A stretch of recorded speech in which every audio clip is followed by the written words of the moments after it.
मैं मनोज कुमार, सहायक आचार्य राजनीति विज्ञान, राजकीय महाविद्यालय लक्ष्मणगढ़ अलवर। आज हम भारतीय संविधान के अंतर्गत भारतीय संसद के दो सदन, जिन्हें क्रमशः राज्यसभा और लोकसभा कहा जाता है, उनके संबंध में वार्ता करेंगे।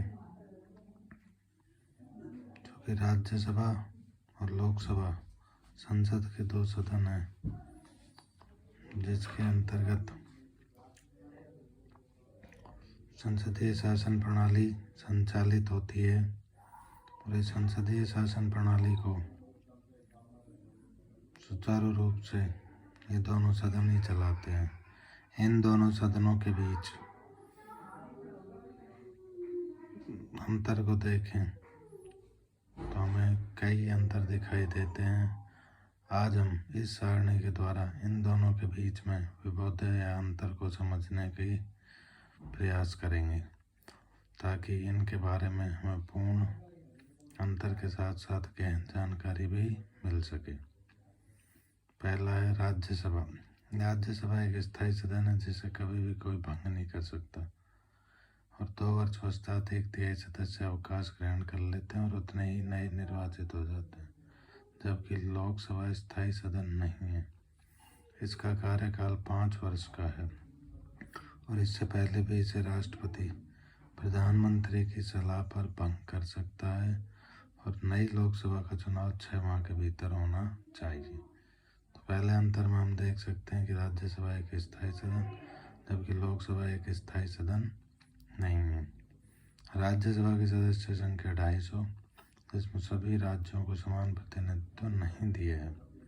जनसंख्या के आधार पर सदस्य चुने जाते हैं। इसमें 12 सदस्यों को राष्ट्रपति विशिष्ट योगदान करने वाले व्यक्तियों से नामित करता है। संसद में अधिक से अधिक, लोकसभा में अधिक से अधिक 545 सदस्य हो सकते हैं, जिसमें 530 राज्यों से, 20 संघ शासित प्रदेशों से और 2 एंग्लो इंडियन समुदाय द्वारा नामित होते हैं। राज्यसभा का सभापति इसका सदस्य नहीं होता। भारत का उपराष्ट्रपति राज्यसभा का पदेन सभापति होता है।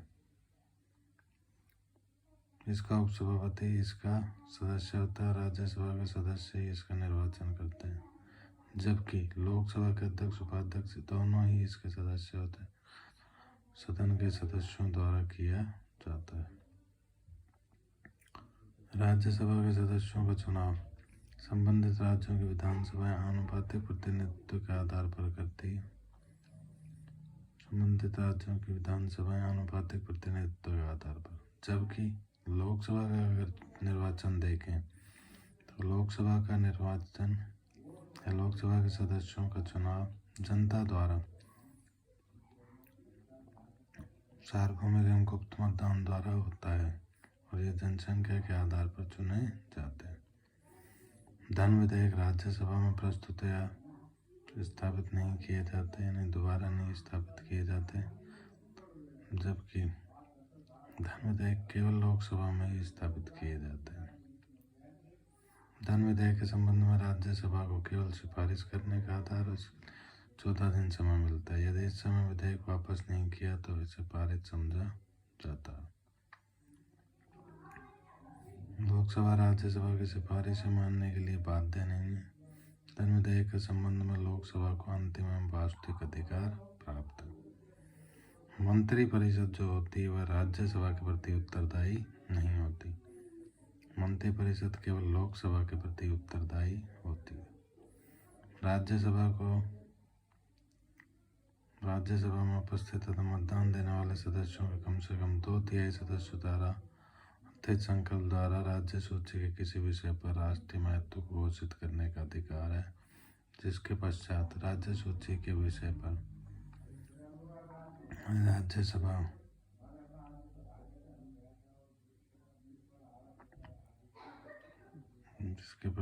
संसद चाहे तो उस राज्य सूची के विषय पर कानून बना सकती है। सभा को राज्य सूची के विषय को राष्ट्रीय महत्व घोषित करने का अधिकार नहीं है। इस प्रकार हम देख सकते हैं कि राज्यसभा और लोकसभा के मध्य अंतर निम्न सारणी से स्पष्ट हो जाते हैं, जो उन दोनों के बीच पूर्ण विभेद को स्थापित करते हैं।